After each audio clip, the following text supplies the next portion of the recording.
Guy Ritchie, starring people like James Brown and Madonna. If you'd keep your eyes on the road instead of on me, we might be getting somewhere. And they were beautiful little stories. BMWs had starring roles, they played integral parts in the plot lines, and they put these films on the internet.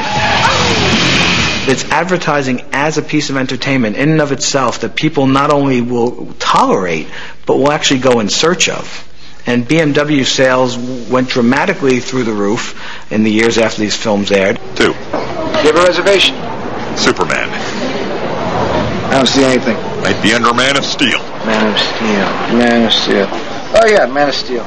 American Express, with one of the biggest marketing budgets in the world, has followed suit. How did you possibly miss this shot? In the last 10 years, they've cut the portion of their budget devoted to television ads by more than half.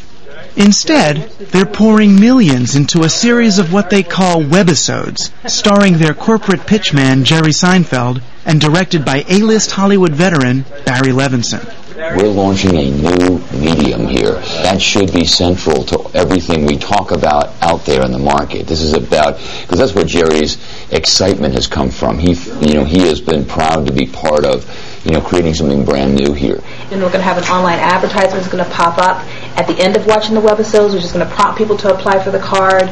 We're going to get a lot of learnings to see what's sticky about the site, what's engaging, and then what can we carry forth to other future experiences like this, because this is all about interacting with the users in new ways. We did it because consumers want to be entertained. It has an American Express message built in. We think it's built in a fairly seamless way. It doesn't interfere with the enjoyment of the entertainment. So the consumer gets something, and they start to see the value of a relationship with American Express. We don't just come forward with what we want to sell. We engage you with things that you want in terms of the entertainment. But I'm invulnerable to damage, theft, or things bouncing off of a superhero's chest within 90 days of purchase. The boundaries between content and advertising are blurring in nearly every popular medium.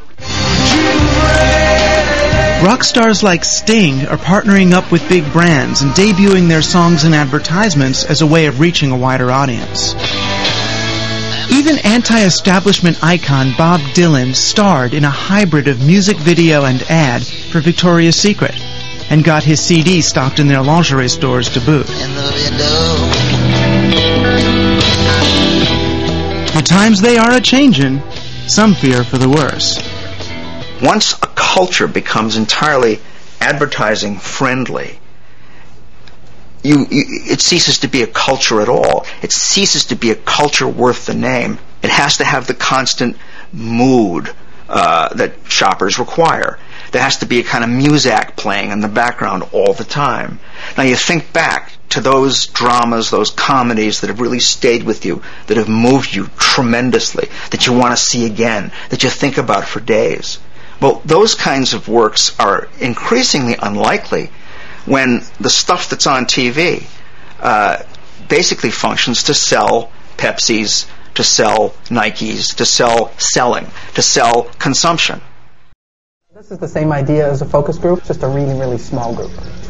Far away from the boardrooms of the entertainment industry, in places like this nondescript office park outside Boston, the nitty-gritty work of selling starts with a simple questionnaire about bread. And now what do you see as the disadvantages to eating grain-based foods?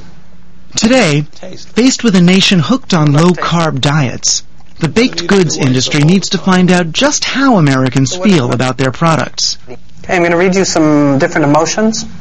I've got a whole list of them here. For each one of them, I just want you to tell me yes or no as to whether or not you think you feel that emotion when you're eating white bread. Okay? The first one is accepting. Do you feel accepting when you're eating white bread? Yeah, I would say yes then. Affectionate? No. Lonely? No. Disappointed? No. Afraid? No.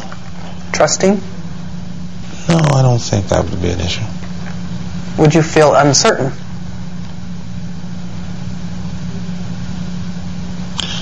Yeah, a little uncertain. I've got one question. Uh-huh. Can I ask a question? Where the question was, when you eat bread, do you feel lonely? Have you found people say yes, they feel lonely when they're eating bread? Not a lot on this one.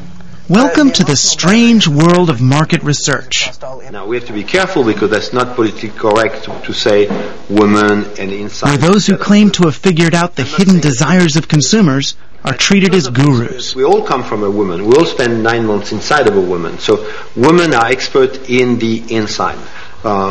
Translation: when a woman buys a car, the first thing she is looking at is, do they have cup holders? You know, Dr. Clotaire Rapaille lives in a baronial mansion in upstate New York. Price-quality relationship. Fortune 500 companies and their advertising agencies